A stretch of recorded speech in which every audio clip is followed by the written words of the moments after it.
Assalamualaikum warahmatullahi wabarakatuh. Hello everyone, we are from group 2 and in this video we will presentation about correlational research in quantitative research. Before we move to the material, I will introduce our members group. The first one is Dhiya Adawiyah Isma, Ahmad Maulana Ismail, Emy Suryani, Nurhidayaty, Ichromi Ananda Akbar, Putri Adinda Nurlaili, Aprilia Dwy Hastuti. And the first material is correlational research definition. Correlational research is a type of research method that involves observing two variables in order to establish a statistically corresponding relationship between them.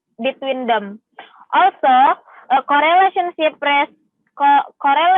research design measure a relationship between two variables without the researcher controlling either of them. And the next material is correlational research purpose. The first purpose for doing correlational research is to determine the degree to which a relationship exists between two or more variables. Notice that I didn't say cause and effect relationship. Correlational research design are incapable of establishing cause and effect. What's the difference? Well, it's really quite simple. Variables can relate to one another without one causing to other to occur. And the second purpose of correlational research is to develop predictions models to be able to predict the future value of a variable from the current value of one or more other variables. A common prediction model used in education is the use college entrance exam score to help predict prospective student success in college. I think that's all from me, and the next material will be delivered by Ahmad. Thank you.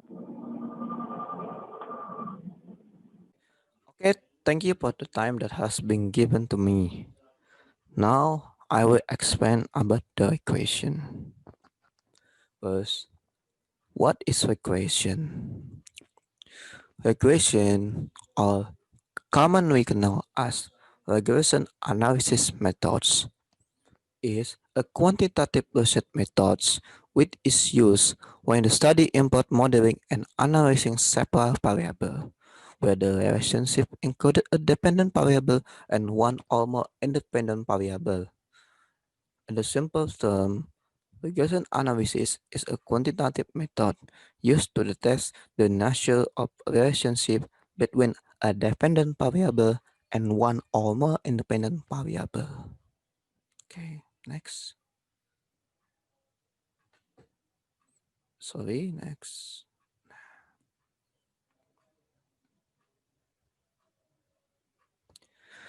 The basic. The basic form of regression model include unknown parameter beta, independent variable x, dependent variable y. Regression model basically specifies the relation of dependent variable y to a function combination of independent variable x and unknown parameter beta. Next. Regression equation can be used to predict the value of y if the value of x is given and both y and x are the two sets of measure of sample size of n. The formula for regression equation will be y asterisk equal to a plus bx, where the more complete and the complex formula is here. Don't now be intimidated by this visual complexity of this correlation and equation formula above. It looks very hard, it looks very complicated. But the good thing is you don't need to have apply this formula manually. You only need to learn what this formula will be used. Correlation and regression analysis can be run with the application of popular analytical software such as microscope Excel, microscope Access, SPSS, and other popular analytical software, both free and paid. Okay, and the last one, sorry, why we use regression? There was reason for that. Another regression analysis is based on the following set of assumptions. The first assumption is assumption of finality, assumption of homoscedasticity, assumption of action of collinearity or multicollinearity, and the last one is assumption of there was normal distribution. And that was my part. Thank you for following me and listening my explanation. I will give the next presentation to the other of my team group. And thank you. So the next material is the purpose of regression research. There are two purposes of regression research. The first is in order to predict the value of the dependent variable for individuals for whom some information concerning the explanatory variables. So, making individual predictions means if we know the value of several explanatory variables for an individual but do not know the value of that individual's dependent variable, we can use the prediction equation based on the model using the known variable as its explanatory variables to estimate the value of the dependent variable for that individual. And the next purpose is in order to estimate the effect of some explanatory variable on the dependent variable. Estimating the effect of an explanatory variable on the dependent variable means that in order to estimate the pure effect of some explanatory variable on the dependent variable, we want to control for as many other effects as possible. That is, we would like to see how our prediction would change for an individual if this explanatory variable were different, while all other aspects of the individual were kept the same. In order to do this, we should always use the most complete model available. For example, we should include all other relevant factors as additional explanatory variables. In simple words, the purpose of regression analysis is to predict an outcome based on a historical data.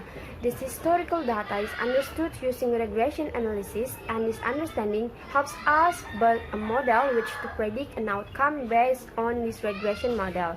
It helps us predict, and that is why it is called predictive analysis model. So I will give you one example. If I want to predict what type of people buy a wine, I would find data on people who buy wine, like their age, height, financial status, or other. So analyzing this data, I can build a model to predict whether a person would buy wine or not. So, in conclusion, regression analysis is used to predict the behavior of an independent variable, and in this case, people who buy wine, based on the behavior of a few or a large number of independent variables. And in this case is age, height, financial status. So that's all the purpose of regression research. And the next material will be delivered by Putri Adinda. Okay, now is sampling techniques. Sampling is a method that allows research to infer information about a population based on the result from a subset of the population without having to investigate every individual. And the purpose of sampling techniques is to help you select units to be included in your sample. And the sampling techniques divide into two groups: probability sampling techniques and non-probability sampling techniques. Probability sampling, every element in the target population or universe has equal probability of being chosen in the sample for the survey being conducted. Scientific, operationally convenient, and simple in theory. And the last is result may be general. While non-probability sampling, first, every element in the universe doesn't have equal probability of being chosen in the sample. Second one, operationally convenient and simple in theory. And the last, result may not be generalized. And this is some kind of probability sampling and non-probability sampling. Probability sampling, first, simple random sampling, and the second, stratified sampling, and the third, cluster sampling, four, systematic sampling, and the five, multi-stage sampling. And non-probability sampling, the first, confident, second one, judgmental, the third, quota, and the fourth, snowball sampling. Okay, that's all. Data collection in an explanatory study. All the data on the bird variable will usually be collected within a fairly short time. Often, the instrument used are administered in a single season or in two seasons, one immediately after the other. Thus, if a researcher were interested in measuring the relationship between a verbal aptitude and memory, a test of verbal aptitude and another of memory will be administered closely together to the same group of subjects. Next, data collection. In a relationship study, the researcher first identifies the variable to be correlated. For example, if you were interested in the factor related to self-concept, you might identify the variable introversion, academic achievement, and socioeconomic status. As noted previously, you also have a reason for selecting variable in the study. A second approach in innovation and often misleading. Also, the more correlation coefficient that you compute at one time, the more likely it is that you will draw a wrong conclusion about the existence of a relation. Computing 10 or 15 correlation coefficient generally doesn't cause a problem. Computing 100 coefficient, on the other hand, greatly increases the chance for error. Thus, a small number of careful selected variables is much preferred to a larger number of carefully selected variables. After identifying variables, the next step in data collection is identifying an appropriate population of participants from which to select a sample. How to collect quantitative data? Quantitative method. There are several methods for collecting quantitative data, which include first, experiment, 2, controlled observation, 3, survey paper kills cell phone questionnaire, 4, longitudinal study, 5, poll, 6, telephone interview, 7, face-to-face interview. So the conclusion, the data are not about convergent, they're about divergent thinking. It's a deal with a numerical, logical, and objective attitude, with a focus on and unchanging data. Maybe that's enough for me. And now I'm going to explain about the data analysis technique.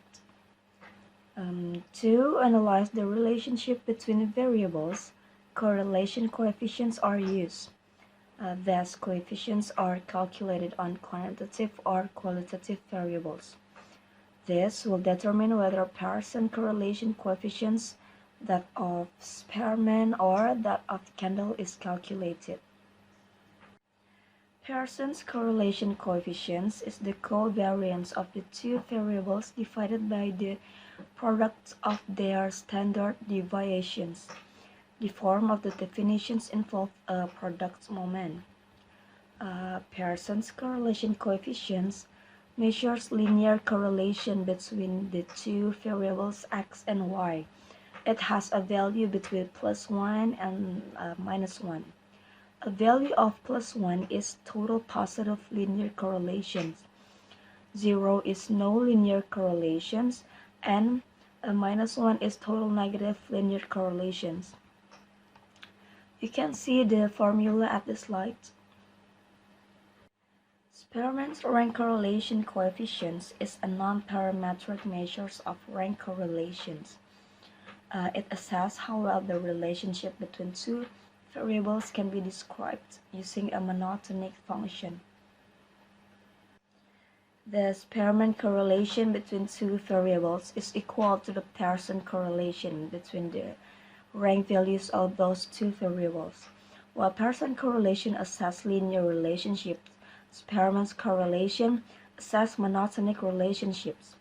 If there are no repeated data values, a perfect Spearman correlation of +1 or -1 occurs when each of the variables is a perfect monotone function of the other. Intuitively, the Spearman correlation between two variables will be high when observations have a similar rank between the two variables, and low when observations have a dissimilar rank between the two variables. You can see the formula at the slide. Kendall's rank correlation coefficients used to measure the ordinal association between two measured quantities. A t-test is a non-parametric hypothesis test for statistical dependence based on the t-coefficients. Intuitively, the Kendall correlation between two variables will be high when observations have a similar rank between two variables, and low when observations have a dissimilar rank between the two variables. That's all for me. You can see the formula at the slide. So the next material is example of correlation research in TEVL. We took journal from Journal of Asia TEVL, titled Relative Contribution of Reading Fluency and Vocabulary Knowledge in Predicting Current EFL Learners' Reading Comprehension. Jadi basically this research is want to know if the reading fluency and vocabulary knowledge is affected to the learner's reading comprehension without doing anything about it. So they only give some tests to the students and see what happened, or hasilnya itu tidak dilakukan tindak lanjut dan hanya membandingkan atau seperti lebih kayak menghubungkan apakah reading fluency and vocabulary knowledge ini berefek pada EFL learners reading comprehension. So this is the type of measures. Just like I said, that they didn't do anything towards the variable, so they only give brief explanation about the measures. For vocabulary, there are two, that vocabulary breadth and vocabulary depth. And for oral language comprehension, they do listening comprehension, and for reading, they do reading fluency and reading comprehension. For each test that used in this research is only done by one action. So they will be not do treatment after doing the first test. So they only want to see the result if this measures instrument does affect to the EFL learners.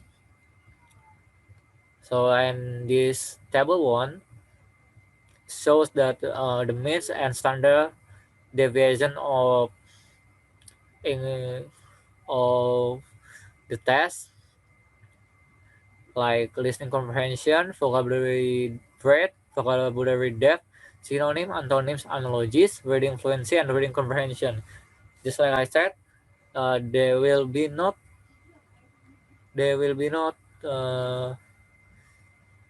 another test or treatment to be done for the participants. And the table 2 show that correlation among listening comprehension, vocabulary breadth, vocabulary depth, reading fluency, and reading comprehension abilities of current EFL learners. Jadi penelitian ini hanya melihat hubungan antara beberapa tes ini terhadap kemampuan Korean EFL learners tersebut. Jadi for the simple, the purpose of this research is only finding the correlation between among them. And so this is our references for making this presentation. Thank you very much. That's all from us. If you have any question, please share it to the comment box, and have a nice day. Thank you.